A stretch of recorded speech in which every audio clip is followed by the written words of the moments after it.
E aí, Ricardinho, você que é um cara muito estudioso, um cara que observa cenários, um cara com uma experiência profissional do caralho, teve diversos mentores, né, sobre a importância disso. É um estrategista, é um cara muito inteligente. Você se viu aí, eu acompanhando de cá, né, vejo a política alagoana mais do mesmo, no ostracismo, a situação se deteriorando, da força econômica prevalecendo. Você vê a Assembleia Legislativa, só 90% dos caras que estão ali foi pela força do dinheiro que moveu aquelas eleições, com compra de voto escancarada, é público e notório como é que funciona isso. Isso tem repercutido nas eleições dos municípios, os vereadores também têm se elegido com compra de voto. É um negócio muito estratégico, parece marketing multinível, né? A compra de votos como é feita. Isso está estabelecido, instaurado, é só você ver os nomes dos mais votados, você vai ver, na grandíssima maioria, são compradores de voto profissionais.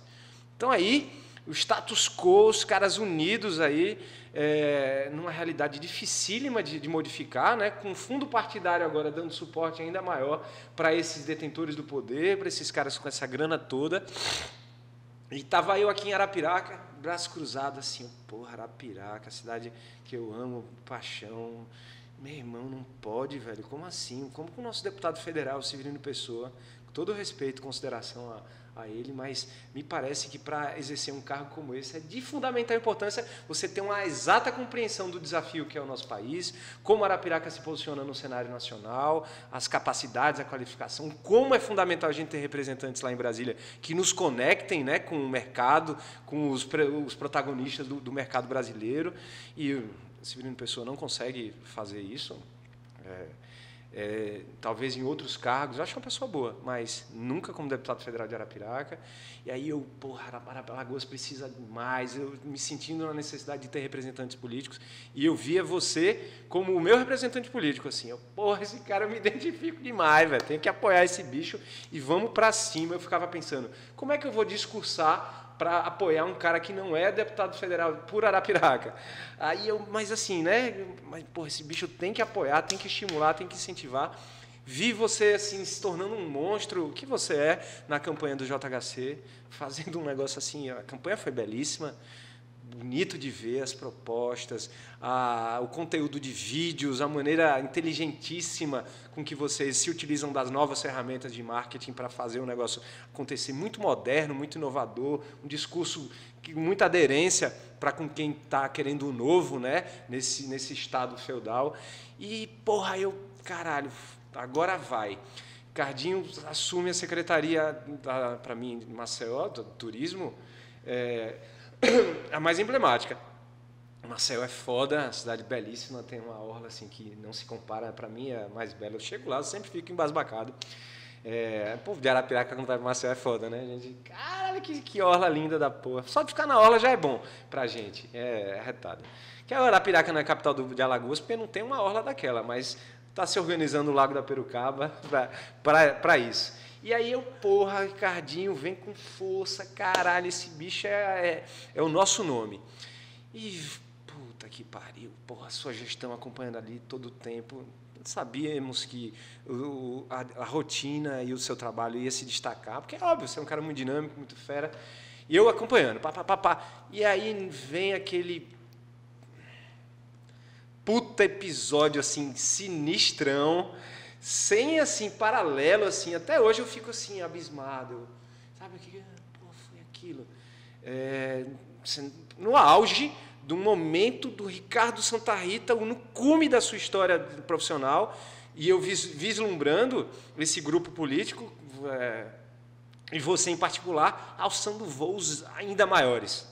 Você sempre teve voos incríveis, você já é um foguete, mas voos ainda maiores de representatividade política, tendo em vista que você externa isso muito claramente, o desejo de ter mais possibilidade de colaborar com a nossa região.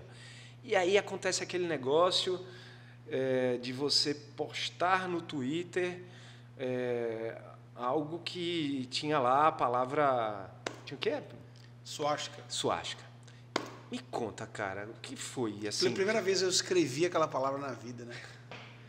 Me conta, como é que foi assim? A eleição foda, Caralho, você falou coisas indizíveis na eleição, apontando da família Calheiros, dos absurdos cometidos. Opa, aqui a gente vem com uma nova política. No dia da eleição, 5 horas da manhã, eu estava no conjunto Lenita Vilela, atrás da UPA do Trapiche, perto do Trapichão, na frente do Caldinho do Carlão, denunciando numa boca de fumo, que a polícia de Alagoas inteira sabe qual é, que ali estava tendo compra de voto. Eu sozinho, no meu carro, 5 horas da manhã. E aí, no dia da eleição, eu era esse cara, combativo, porque a política acredita isso. A gente tem que mostrar que política e tráfico de drogas se unem também. E, enfim, aí vamos falar do fatídico 17 de julho. Alimentando em 2022 uma candidatura. Todo mundo enxergava dessa forma, né? Eu, em 2020, durante o processo de campanha, eu já falei uma vez numa entrevista na TV Mar, inclusive para o Flávio Gomes de Barros, que tem uma relação até familiar comigo. Eu havia tomado a decisão em 2020, personalíssima, de não ser candidato mais. Inclusive, eu não queria assumir secretaria nenhuma na gestão. No dia, eu não participei da transição, não fui no dia da posse. O prefeito acho que tomou posse dia 1º, acho que era sexta, aí deu sábado, domingo. Segunda-feira, dia 4 de janeiro, ele me ligou cedinho, aí me chama de Richard, né, o JHC, o João Henrique. Richard, estás onde? Eu disse, estou no interior aqui. Ele fez, quando você voltar para Maceió, vamos lá na prefeitura, pô, tá dentro. E aí eu fui nomeado, acho que no final da tarde da segunda-feira. Então, primeiro dia útil, eu fui o último secretário anunciado, nomeado. Ele conversou comigo 2 vezes na transição, ele e o Ronaldo Lessa, e as 2 vezes eu havia negado. Eu disse, rapaz, arrume outra pessoa. Você está brincando. Não queria ser secretário. Você não queria por quê? Porque eu tomei uma decisão. Não era uma plataforma de... Mas eu tomei uma decisão, acho que não era naquele momento. Eu até cheguei a dizer, ó, todo segundo tempo o time de futebol precisa daquele camisa 18, 20, que entra para dar o gás e ganhar o jogo. Então, eu disse, olha, vai ter um segundo momento, vocês me chamam e aí eu participo. Mas, naquele momento, eu, comigo mesmo, não estava com desejo, com tesão, com vontade, porque aconteceu uma questão personal, muito personalíssima comigo, com a minha vida, em outubro, durante o processo de eleição, que mudou a minha vida, meu jeito de ser, a forma como eu encaro a vida. Em outras épocas, eu não estaria de camiseta aqui. Me deu uma coisa que foi a humildade, pé no chão, sentido da vida.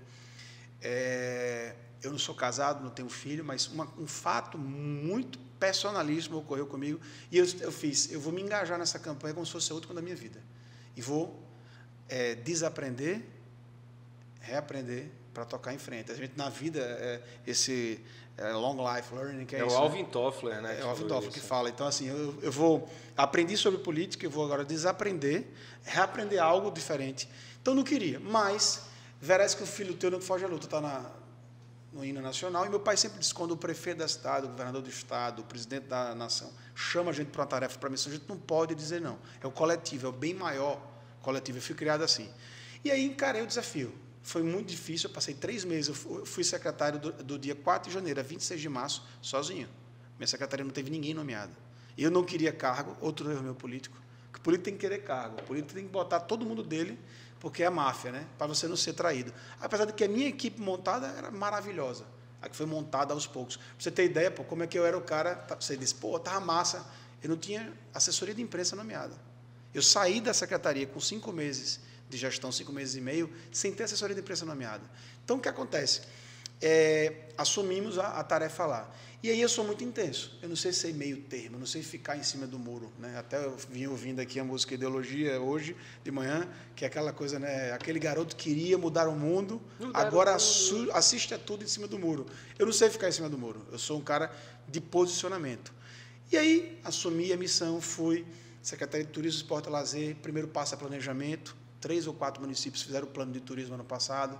A gente conseguiu com o Sebrae, Marcos Vieira, Roberval e Vinícius Lares nos ajudaram, nos deram, a Renata Fonseca também, a equipe toda do Sebrae, na verdade, deu o Plano Municipal de Turismo de Maceió. Hoje, o grande êxito e sucesso da cidade são os pontos instagramáveis. E aqui nessa FDS, no dia 13 de julho de 2019, eu, voltando de Brasília, tu me convidou para fazer uma apresentação, uma palestra, Arapiraca do Futuro, os nossos sonhos. E sentamos aqui no auditório, 100 pessoas, ficamos 3 horas e meia falando de Arapiraca, saímos, fomos na bodega do café, passamos mais 3 horas conversando. E aquele é o Ricardinho, esse é o Ricardinho. E ali eu colocava que Arapiraca teve o maior projeto de intervenção urbana do Brasil, que a FDS, o Daniel, lá atrás fez. E hoje, o que é que a Maceió se destaca? Hoje o JHC está em São Paulo, vai colocar a cadeira em São Paulo. Até pessoas minhas ajudaram a construir isso hoje. E acho bacana, não é porque eu saí que eu vou deixar de ajudar. Então, tudo que eu tinha planejado, que está acontecendo, eu estou muito feliz. Tem outras coisas que não aconteceram, tem coisa que aconteceu que eu não planejei, mas eu acho que o bacana da vida é isso. O que é que aconteceu na minha postagem, de fato? Eu estava em Recife com outros secretários, já tinha viajado, não tinha recebido a diária, porque tem aquela história do cara secretário viaja, recebe diária. Fui 3 vezes a Brasília como secretário, 2 a prefeitura pagou, 1 eu paguei do bolso. Isso não tem problema, nem pedi ressarcimento, porque eu estava indo, era o tesão de trabalhar, de fazer as coisas acontecerem. Voltando de Recife, estava na estrada, teve um caso de um menino lá em Caruaru, que eu não sei até hoje o nome dele, que usou uma suástica no shopping center. E aí eu fiz uma série de 4 posts de Twitter, as pessoas só conheceram um terceiro, o print do terceiro, porque eu perdi meu Twitter, 2 horas depois da minha postagem, eu perdi meu Twitter, porque enlouqueceu lá o sistema do Twitter. Consegui agora, depois de 6 meses, no dia que fez 6 meses, eu recebi e-mail do Twitter. Welcome, de volta, né? Sim, Welcome cara. back. E, enfim, e no meu post, no print que foi colocado, dava-se a entender, depois, friamente, depois de 2 meses, eu disse, espera, deixa eu ver isso aqui. Aí eu li. De fato, quem só lê o terceiro post, e aí você sabe que não é por acaso que as pessoas extraíram aquela informação e jogaram na rede social, que eu questionaria que suástica era liberdade de expressão. E eu dizia, na verdade, nos 4 posts na sequência, hoje eu tomei conhecimento do garoto em Caruaru que usou a suástica. Não sabia que era crime, que existia lei. Fico feliz porque não é porque você é negro que eu posso chamar de macaco, que você é nordestino eu posso chamar de cabeça chata, que você é homossexual que eu posso lhe chamar de um monte de apelido. Tipo, meu direito começa onde o seu termina. E aí o meu terceiro post dizia, que bom que descobri hoje que a suástica era crime, não sabia, achava e pensava que pela questão da liberdade de expressão poderia se usar. Porque não é só a suástica, são símbolos de combate ao genocídio. Eu, de fato, não conhecia a lei. Eu pequei ali pela ignorância de uma lei de 1992. Tem lei no Brasil que é proibido comer melancia na cidade, que no outro não pode criar formigueiro. Não, cara, assim, vocês...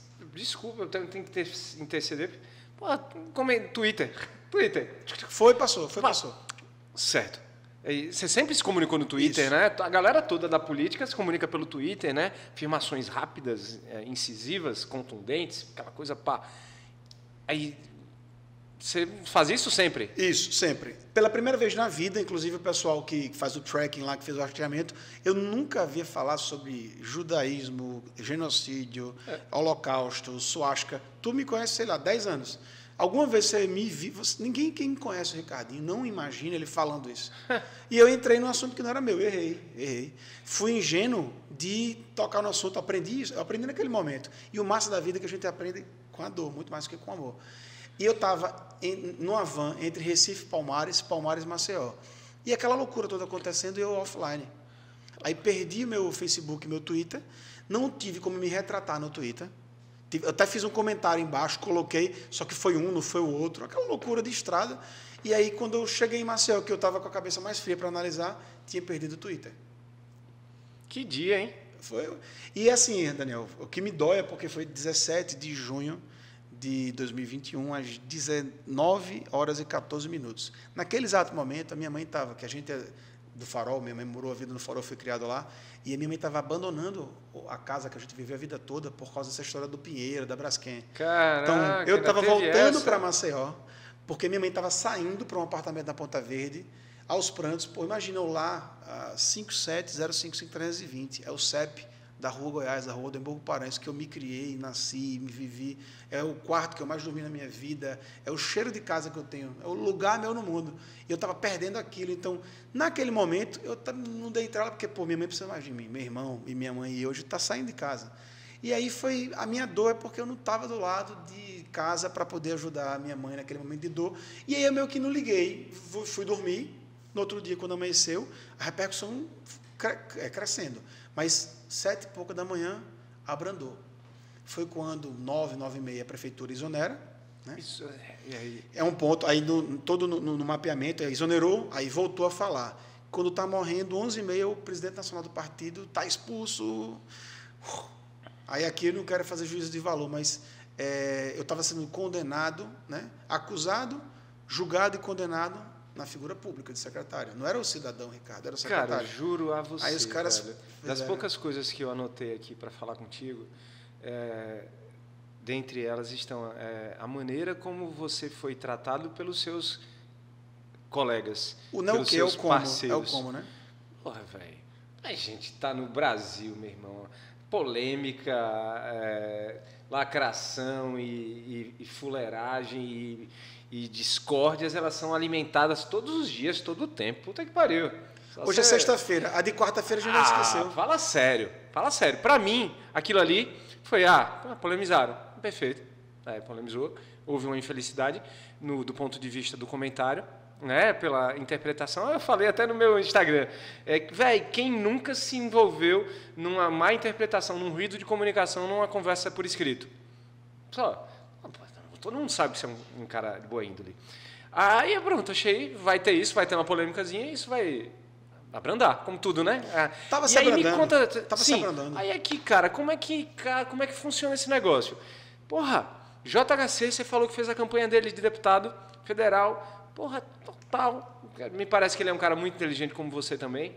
Quer dizer, com certeza existia uma conexão do caralho de ideias, assim, de projetos. Ambos estão ali... Mesma geração, mesmo estilo de vida. Porra, velho, do caralho. Aí eu, tá uma besteira. Quando eu vejo Ricardinho Santa Rita é exonerado pelo Twitter da prefeitura. Aí eu cruzei o braço assim, meu irmão, que sinistro, cara, que sinistro.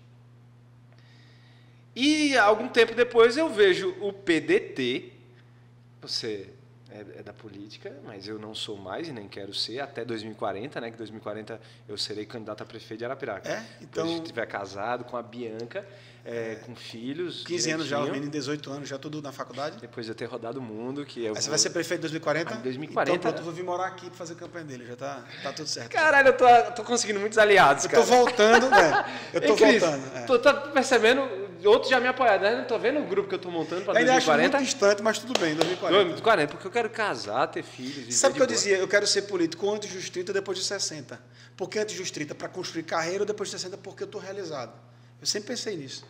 Pronto, aqui, resenha. Tô com 36, Velho, mas aí eu, por exemplo, eu usei o braço assim, caralho, que porra é isso? Aí quando eu vejo o partido que você estava afiliado, que era o PDT, isso. Do Ronaldo Lessa e do Carlos Lupe.